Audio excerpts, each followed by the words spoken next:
বলতো ফাইনালি মুম্বাই বেঙ্গালুরু এফসিকে 2-0 হারিয়ে কিন্তু আইএসএল এর প্লে অফে পৌঁছে গেল। তো এই সিজনে মুম্বাই যেভাবে স্ট্রাগল করেছে, যেইভাবে বারবার করে আপ ডাউনের মধ্যে দিয়ে এগিয়েছে, আমি সিরিয়াসলি মানে শিওর নই যে আগামী সিজনে পিটার ক্র্যাটকির হাতে মুম্বাই সিটি এফসি ম্যানেজমেন্ট দায়িত্ব দিয়ে কন্টিনিউ করাবেন আনটিল অ্যান্ড আনলেস উনি যদি এই সিজনে কোনো ট্রফি দিতে না পারেন। মানে কোনো একটা ট্রফি হয়তো মুম্বাই জিতে গেলে ওনার কোচিংয়ে, সেই ক্ষেত্রে হয়তো সিচুয়েশন চেঞ্জ হতে পারে। আদারওয়াইজ মুম্বাই কিন্তু বেটার ম্যানেজারের সার্চে থাকবে এবং সেই ক্ষেত্রে আরও better manager Mumbai city FC নিয়ে আসবে, যেখানে শুরু থেকে একটা ভালো প্ল্যানিংয়ের মধ্যে দিয়ে মুম্বাই যাবে এবং অবশ্যই টিম বিল্ড আপ একটা ফ্যাক্টর।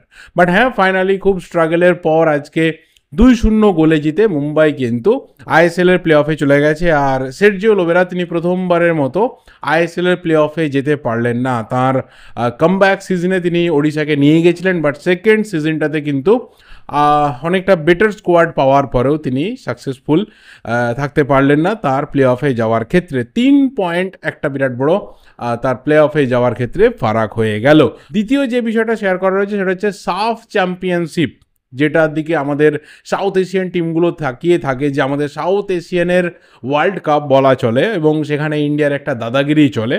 তো সেই সাফ চ্যাম্পিয়নশিপ কিন্তু অ্যানাউন্সড হয়ে গেছে, শ্রীলঙ্কাতে হবে, সেন্ট্রালাইজড ভেন্যুতে হবে। যেটা শোনা যাচ্ছিল যে হোম অ্যাওয়ে ভিত্তিতে হতে পারে, এরকম কিন্তু কিছু হচ্ছে না। তো ওই ক্লাব ফরম্যাট না, যেরকম একটা বিভিন্ন নেশনস নিয়ে বিভিন্ন রকম টুর্নামেন্ট হয় সেই রকমভাবেই হবে।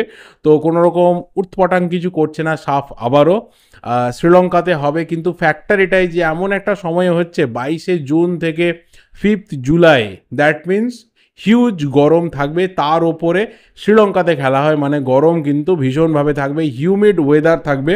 তো ওই সময়ে দাঁড়িয়ে ফুটবল হচ্ছে এবং সেখানে দাঁড়িয়ে কতটা ভালো পারফরমেন্স টিমগুলো তুলে ধরতে পারবে একটা বড় প্রশ্নের জায়গাতে থাকবে। এবং অবশ্যই টানা ক্লাব ফুটবলের ধকল কাটিয়ে ওই সময়টাতে আমাদের যারা বেস্ট প্লেয়ার্স রয়েছে তারাই বা কতটা ভালো দিতে পারবে, সেই নিয়েও কিন্তু সন্দেহ থেকে যাচ্ছে। কারণ মাঝখানে আমরা এই যে মার্চ মাসে গ্যাপটা রয়েছে, এই গ্যাপটাতে আমাদের ইন্টারন্যাশনাল ব্রেক রয়েছে, আমাদের দুটো ম্যাচ রয়েছে, তারপর আবারও আইএসএলে 6টা টিম নামবে। তো সেখানে প্রচুর ন্যাশনাল টিমের প্লেয়ার রয়েছে। সেটা কমপ্লিট হওয়ার পর এপ্রিল মাসের ওই স্কর্চিং হিটে ভুবনেশ্বরে সেখানে কিন্তু খেলা হবে সুপার কাপের। তো সেখানেও একটা বিশাল গরমের মধ্যে কিন্তু প্লেয়ারদেরকে খেলতে হবে এবং তারপর মে মাসে মোটামুটি একটু সময় গ্যাপ পাওয়া যাবে এবং তারপর জুন মাসে গিয়ে কিছুটা গ্যাপ পাওয়ার পর একদম শেষের দিকে আবারও সাফ চ্যাম্পিয়নশিপ খেলতে হবে। তো আমি জানি না সিরিয়াসলি যে প্লেয়াররা নিজেদের কতটা বেস্ট দিতে পারবে বা টিম কতটা মানুয়েল মার্কোস রোকা তিনি রোটেশনের ভিত্তিতে সিলেক্ট করবেন। তো দেখা যাক কী হয়। তো ডেফিনেটলি সাফ চ্যাম্পিয়নশিপের দিকে অনেকগুলো ছোটো ছোটো দেশ তাকিয়ে থাকে, কিন্তু ফাইনালি ভারতই সেখানে বাজিমাত করে আসে। বাট জানি না এখান থেকে কতটা আপগ্রেড আমাদের ন্যাশনাল টিম করতে পারবে, এখান থেকে বেরিয়ে গিয়ে অন্য কিছু প্ল্যানিং কী রয়েছে। কারণ সাফটা সিরিয়াসলি আমাদের আর ভালো লাগছে না, মানে মনে হয় না যে এই সাফে থেকে বা সাফে কম্পিটিশনের থেকে আমাদের আলটিমেট দেশের ফুটবলে মানে ন্যাশনাল টিমের অ্যাকচুয়ালি কিছু লাভ হবে বলে। নেক্সট যে বিষয়টা শেয়ার করা রয়েছে, যেটা এর আগের দিনকে অনেকে কমেন্ট করেছিল যে সেই বিষয়টা নিয়ে কেন কথা বললাম না, সেটা হচ্ছে যে ন্যাশনাল টিমে সুনীল ছেত্রীর আবারও কামব্যাক, আবারও রিটায়ারমেন্ট কাটিয়ে ফিরে আসা। এইটা আপাতত ইন্ডিয়ান ফুটবল ফ্যান্স সবাই কেমনভাবে দেখছে বা কীরকম রিয়াকশনস আসছে, বা অন্ততপক্ষে অনেকে জিজ্ঞাসা করে যে আমি এটাকে কিভাবে দেখছি। দেখো, আমার পার্সোনালি দেখার বা না দেখার কিছু নেই, কারণ আমাদের দেশে যত মানুষ ফুটবল সাপোর্ট করেন তাদের বিভিন্ন ধরনের বিভিন্ন রকম মতবাদ থাকতে পারে। I am none of anybody's business. তো সেই জায়গাতে দাঁড়িয়ে আমার কি মতামত বা অন্যের কি মতামত সেটাও যেমন আমাকে কোনোভাবে অ্যাফেক্ট করবে না, আমার মতামতটাও কাউকে অ্যাফেক্টেড করবে না। আলটিমেট আমি এই কথাটাই বলবো যে হয়তো সামনের দিকে তাকানোটা আমাদের দরকার। এটা যেমন ঠিক কথা, আবার এটাও ঠিক কথা যে স্ট্রাগলটা আমাদের 2024-এ চলেছে, আমরা একটা সিঙ্গেল ম্যাচও জিততে পারিনি। সেখানে হয়তো গোটা সিস্টেম, ফুটবল সিস্টেমের মনে হয়েছে যে সুনীল ছেত্রীকে ফিরিয়ে আনা দরকার। But for how many days, কতদিনের জন্য, কতদিন আমরা সুনীল ছেত্রীকে পাবো? একটা সময় গিয়ে তো তাকে রিটায়ারমেন্ট নিতেই হবে। মানে লাইফ লং যতদিন সুনীল ছেত্রী বাঁচবেন ততদিন তো ন্যাশনাল টিমের জার্সি পরে তিনি খেলবেন না। তো কাউকে তো আসতে হবে, কাউকে তো পেছনে প্ল্যানে রাখতে হবে যে পরবর্তী সময়ে এই ছেলেটা কোথাও সামনে থেকে গোল করবে, ম্যাচ জেতাবে, কোথাও টিমকে লিড করবে। তো সেই সাপ্লাই লাইনটা কোথায়, তারা কোথায় সুযোগ পাচ্ছে, এটাও দেখা দরকার।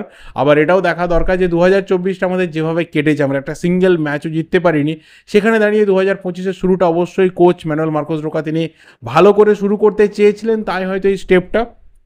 এবং সুনীল ছেত্রী তিনিও হয়তো কিছু মনে করেছেন, that's why he is returning from retirement. But আমি কোথাও পার্সোনালি না তো সারপ্রাইজ, না তো খুশি, না তো অখুশি, কোনো ধরনের রিয়াকশান অ্যাকচুয়ালি আমার নেই। কারণ আলটিমেট আমার যে রিয়াকশানটা থাকে সেটা হচ্ছে আমার দেশের পুরো টিমের খেলার যে পারফরমেন্স রয়েছে, যে রেজাল্ট রয়েছে তার উপরে থাকে। এখানে কোনো ইন্ডিভিজুয়াল যে একটা প্রেজিং বা ইন্ডিভিজুয়াল যে আমার আলাদা করে কাউকে ভালো লাগা, ভালোবাসা, সেটা অনেক দিন হলো চলে গেছে। এখন পুরোটা হচ্ছে কালেকটিভ ব্যাপার। আলটিমেট দেশের হয়ে 11টা ছেলে মাঠে নামবে, সেই 11 জন যদি আমার দেশকে জেতাতে পারে, আমার দেশকে সাফল্য এনে দিতে পারে, তার থেকে বড় পাওনা অন্ততপক্ষে আমার কিছু হতে পারে না। এবং ফুটবল যখন একটা টিম গেম, সেখানে সবার কন্ট্রিবিউশন থাকে। বাট আই ফিল কি কোথাও সামনের দিকে আমাদের তাকানো দরকার, নতুনদেরকে সুযোগ দেওয়ার দরকার। প্রচুর প্লেয়ার্স রয়েছে যারা নিজেদেরকে প্রুভ করছে, প্রুভ করার রাস্তাতে রয়েছে, বা সুযোগ পেলে প্রুভ করতে পারে। তারা কোথাও বেশি বেশি করে সুযোগ পেলে অ্যাটলিস্ট আমার মনে হয় যে আমি বা আমার মতো অনেক ইন্ডিয়ান ফুটবল ফ্যান্স বেশি খুশি হতো। বাকিটা রেজাল্ট যখন আসবে, যেমন খেলা হবে, তার বেসিসে আমরা কথা বলবো। লাস্ট যে বিষয়টা নিয়ে কথা বলবো সেটা হচ্ছে মোস্ট ইম্পর্টেন্ট, কালকে একটা ম্যাচ রয়েছে আরকাদাগে, সেখানে ইস্টবেঙ্গল কিন্তু আরকাদাগের মুখোমুখি হচ্ছে। এবং এটা ভীষণভাবে ইস্টবেঙ্গলের জন্য একটা tough match, tough day.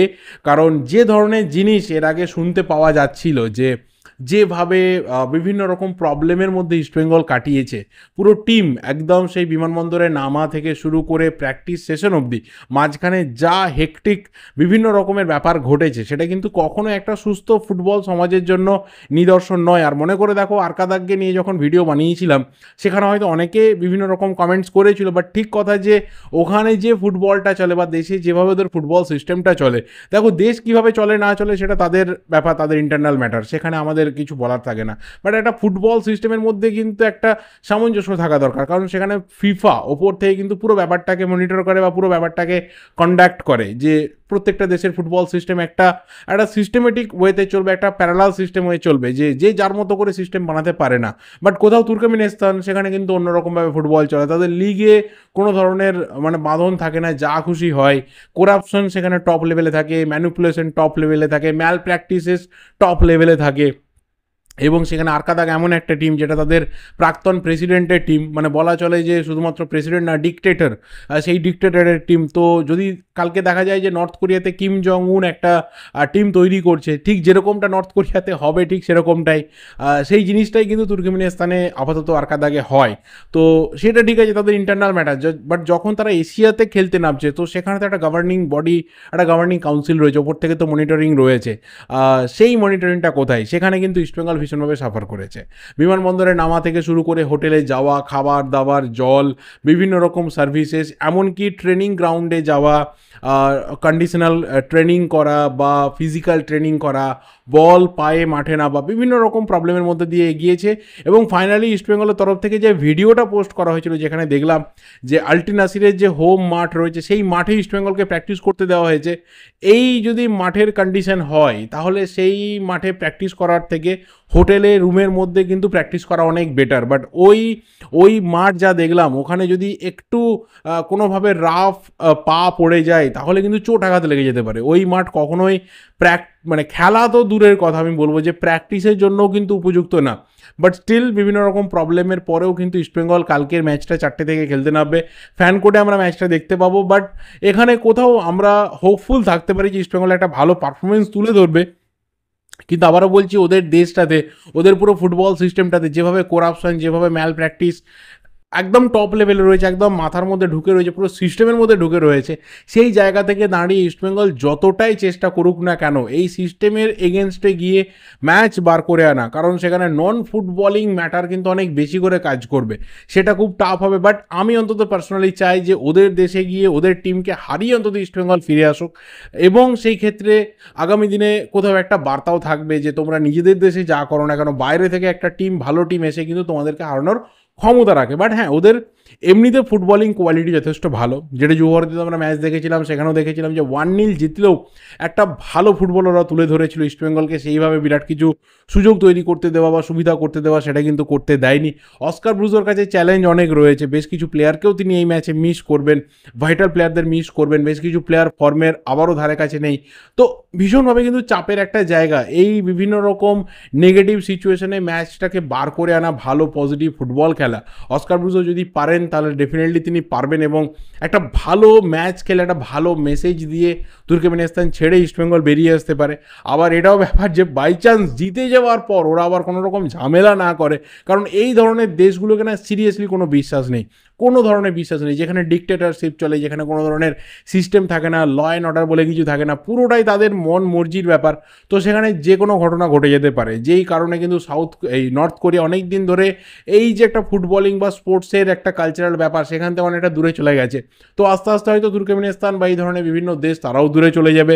But আমি অন্তত ডেফিনেটলি চাই 4টে থেকে যে ম্যাচটা রয়েছে সেই ম্যাচটাকে ইস্টবেঙ্গল পজিটিভ ওয়েতে শুরু করে পজিটিভ ওয়েতে শেষ করুক, যা রেজাল্টই হোক না কেন পজিটিভ ফুটবলটা থাকুক এবং অবশ্যই 100% বেশি প্লেয়াররা তুলে ধরবে, এইটুকু এক্সপেকটেশন থাকছে। বাকিটা দেখা যাবে মাঠের মধ্যে প্লেয়াররা কেমন খেলে, কোচের স্ট্র্যাটেজি কী থাকে, কারণ টার্গেটটা এফসি চ্যালেঞ্জ লিগের সেমিফাইনাল এবং গ্যাপটাও কিন্তু বিরাট কিছু নেই, 1-0 একটা খুবই হালকা গ্যাপ রয়েছে, 1 সুতোর একটা মার্জিন রয়েছে, সেই মার্জিনটাকে কাটিয়ে কিন্তু ইস্টবেঙ্গল এই ম্যাচটা জিততে পারে, ইস্টবেঙ্গল ম্যাচটা বার করে আনতে পারে।